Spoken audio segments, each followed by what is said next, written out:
welcome back to the Songword Library. I'm Marta. If you're new here, thank you for coming. If you're coming back, thank you so much for staying with me. So today's video is gonna be the Friends book tag, and I'm doing this because lately all I do is watching Friends and I'm loving it. It's the first time watching it. I'm like in the middle of season 3 actually, and I am really liking the show. And so I thought, why not like put together 2 things I love and do a video about it. So yay! So I googled the Friends book tag and it turns out there's one created already, and it was like really nice. I really like the structure and all the questions, and yeah, that's the one I'm doing. I'm linking down below the blog in which I found the tag. And so the structure of this tag is quite simple. So you have questions based on the characters. So you have 2 questions per each main character, and then like 1 question or 2 per like secondary characters, and finally you have like 1 additional question. And I'm gonna be doing all of them because I just love Friends and I just love to do anything related with it. So yeah, I have all the questions on my phone, and just let's start. So first character we're gonna be like discussing in a bookish way is Monica, and just let me tell you, I like her, though she's not my favorite character of the show because she's way too organized and I'm way too big of a mess too. Yeah, I mean, Monica will die if she live with me.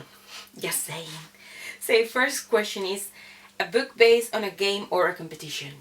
Harry Potter and the Goblet of Fire. I mean, that's the ultimate book with a competition element on it, right? And if not, Hunger Games. Hunger Games was actually really good. If you haven't read that book, go and read it, but please tell me, where have you been? Living under a rock? Next question is, organization queen. Yeah, talking about organization. How do you organize your books? I don't organize my books in any particular way. I just put them as I like them. Like, it's like messy aesthetic that, yeah, it just fits with me. I mean, I don't even care. Like, I put sagas and series together, but I mean, I don't even care if books by the same author are together. Like, I have Cassandra Clare here, and I have Cassandra Clare, like, Magisterium series there, and I have B Swap there, and yeah, it's like, yeah, it's messy. I mean, and I don't even care if books are in the same edition. Like, check this out. This is my Vampire Diaries Spanish edition. So this is first book, and this is second book. They are completely different. And I mean, I have another example right here. This is Ciega, which is sorry, in Spanish, and this is Thunderhead, which is second book. This one is in English, this one's in Spanish, this one is big, this one is little, this one is kind of floppy, this one is floppy. So yeah, I'm just a mess. So next character we're gonna be talking about in a bookish way is Rachel. I really like Rachel because I really understand her passion for fashion, and like I like it. And the first question is, a book you read for the hype. The last book I read for the hype was actually Sorcery of Thorns by Margaret Rogerson, and I really like it. I'm surprised I like it. I read it because everyone was like saying, oh my god, it's so good, it's amazing, and blah blah blah. And I had decided not to read another Margaret Rogerson book ever because I hated An Enchantment of Ravens. I mean, hate it. Like, I didn't particularly like it. And yeah, like, everyone was reading it and was like, yeah, okay, let's check it out. And I love it. So yeah, that one. And it has to have like a negative connotation to it. Like, everyone was hyping it and I hated it.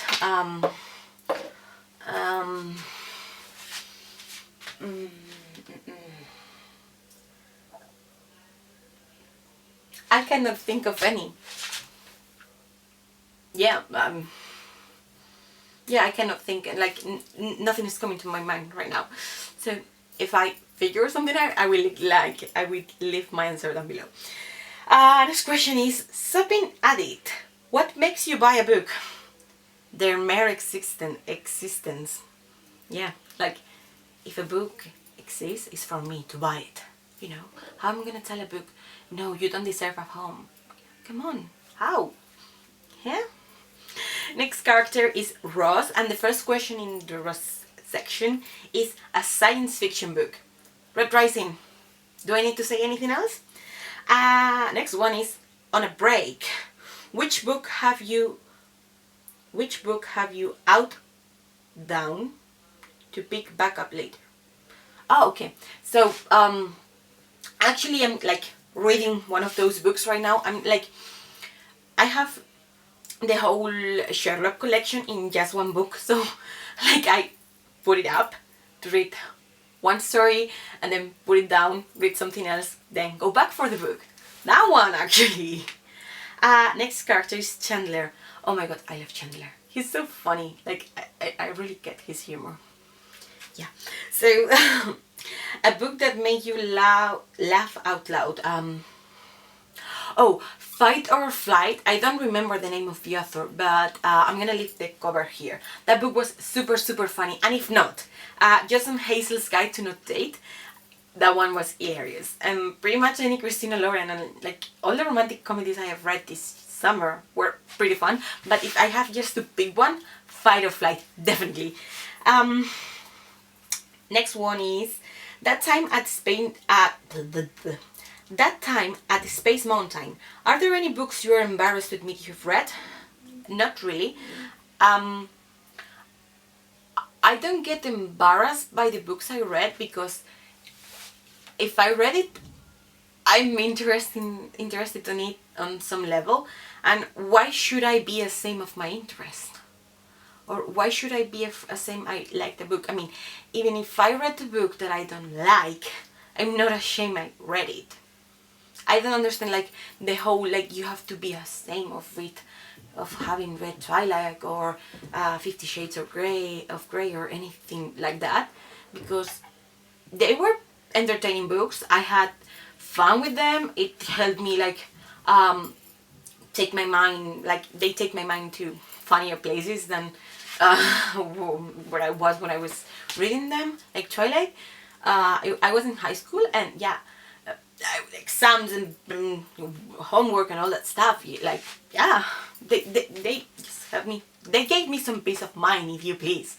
So yeah, I'm not ashamed of reading any book. Next character, Joey. I love Joey. I mean, I love all of them, as you will be noticing. A scary book you kept in the freezer. Oh my god, I love that episode. So I don't read like scary or spooky books. Let's just put into the freezer a classic or something that made me so sad, as Little Woman did with him.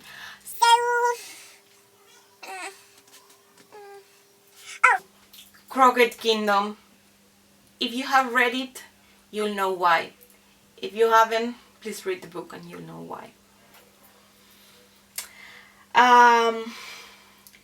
V is for encyclopedia. As an adult, have you read any books with words you had to look up to understand? This is gonna sound pretentious, but no. I am usually the one speaking with complicated words that people has to look up to, and even when I speak in English, like sometimes I have trouble to like the word to came to my mind to speak it. But yeah, I read a lot of things in English without the dictionary, as I do in the other languages I speak.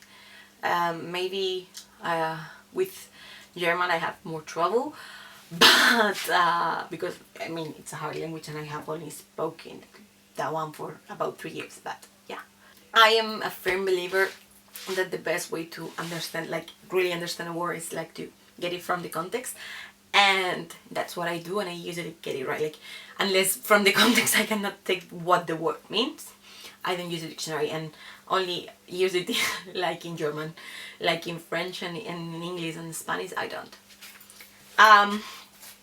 Phoebe's my favorite character. I feel like so, like she's me. She's my spirit animal. I totally get her. Like, I mean,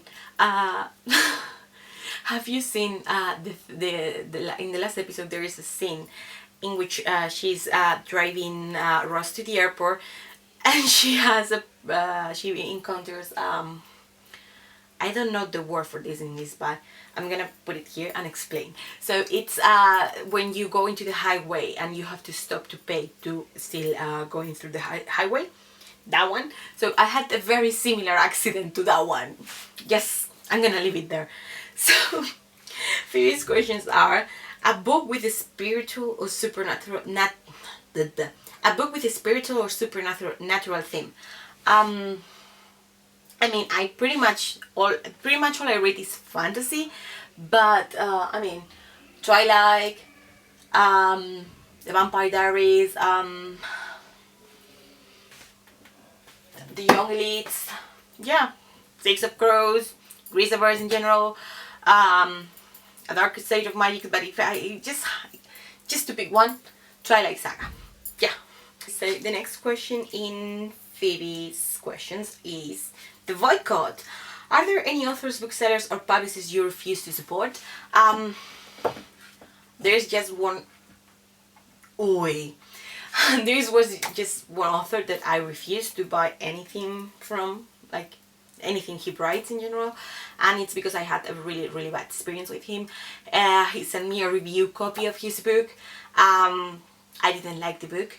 It's an Spanish author. In Spanish, I mean, if you speak Spanish, you probably know this, but orthography is really important, because sometimes it even changes the meanings of the words. If it's written like either with V or like B, it completely changes the meaning of the word, and that's like a very big mistake to have. And that book have a ton of those stuff, and grammar wise was, I'm sorry for the word, but grammar wise was a shit. And like in Spanish, you can pretty much put words in whatever order you please, and you'll be fine. Like, you will make a sense that is grammatically correct. However, I don't know how, but he managed to put words in ways that the sentence was like completely wrong. Like, it's like in Spain you can like put a noun and then a verb and then all the complements in the sentence, like the direct complement, the place complement, or what, however you want. You can order things as you please, and the sentence will pretty much be correct. It's not like in German that you have to put first the subject of the sentence, and then if you have like a composed verb, the first part, and then all the complements, like the direct and all those complements, and then like the main verb of the sentence at the end, and the complements have to like be in one specific order, or you know what I mean. So like Spanish is like, even though it's a hard language, because we have like very hard, like our verbs are hard, I know, but like it's like pretty easy in the rest of the manners, and that was bad. But like, it was awful. And like, if there is a thing I cannot take, is like a book with poor orthography and bad grammar. Like, it's something I cannot take. Like, it's some, yeah. And so I take him, like, and the book plot wise was bad. It was bad resolve.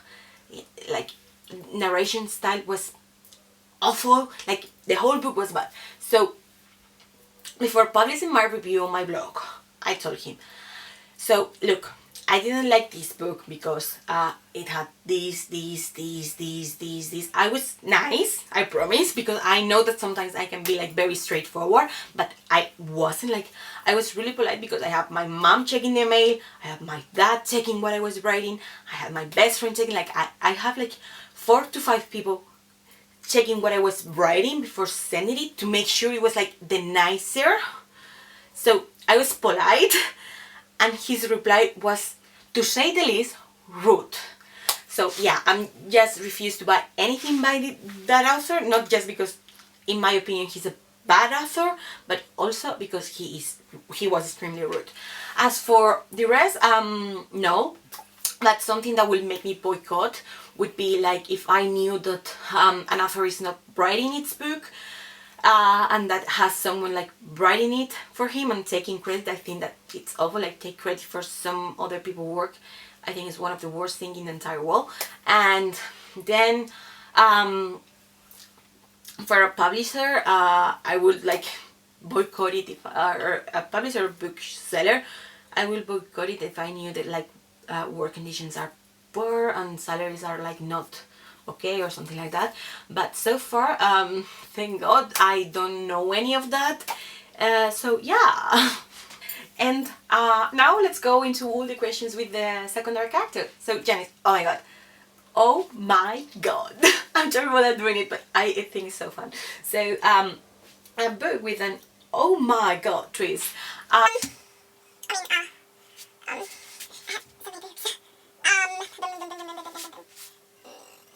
Oh, The Young Elites by Mary Lou. My one for sure.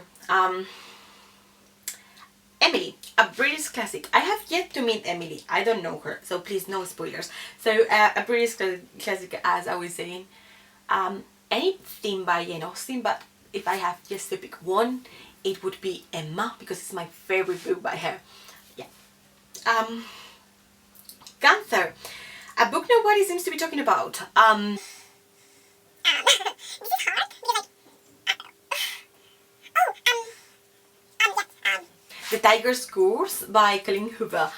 I read that books, like there I read 4 and there is a 5th that I have yet to read, but those were so entertaining, and I tell Alicia that she should read them, and it's currently like I think in book 3 and it's extremely entertaining, so yeah, go and check those out.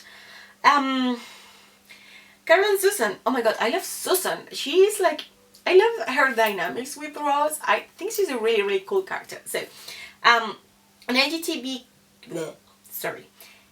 LGBTQ plus book or author. So Victoria Swap, and the book, I mean that's the author, and Carry On by Rainbow Rowell, well, that's the book. Eddie, a book or character with intensive stalker vibes. Oh, I have the best. Mike of the Twilight Saga. Right? So if I speak like in detail about this stalking vibes on my video about Twilight, so go and check it out if you're interested. Yeah, that one. Mike, I have yet to meet Mike, but I really want to know him because it was played by Paul Rudd, and I love Paul Rudd. So a slow burning book or romance novel. I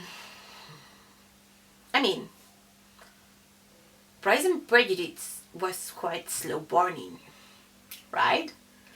I don't read that much romance, so that's all I can come up with. Richard, a book that left you feel accomplished or better educated. Sapiens, actually, and the first non-fiction I read when I was younger, like if I am old, I read this book when I was 16 or so, and it was what decided me to study what I studied at the end. So it's called The Undercover Economist, and it was so much fun because it explains like many of the things that you see in economy in a very interesting way, and it's actually very accessible for everyone. Even though if you're not like studying economics, you're gonna read that book and you're gonna understand like demand and offer really good, and how the markets work. And yeah, that one actually, yeah, that one way better. And the bonus question, like the last question, is which Friends character do you identify the most with? If you haven't noticed yet, I identify with Phoebe, like a lot. Like I told you the story about the thing in the highway, but like many things I do, like it's like so Phoebe. And I see it and it's like, oh my god, that's something I would totally do, and that's something that would happen to me. And my friends told me this actually, so yeah, Phoebe for sure. But it's okay, I like her, she's fun. And those were all my answers. If you love Friends, let me know, because I just need someone to chat about this amazing show. And if if you want, please let me know your answers. I'm gonna leave all the questions down below too. So that's all. See you in the next video. Bye bye.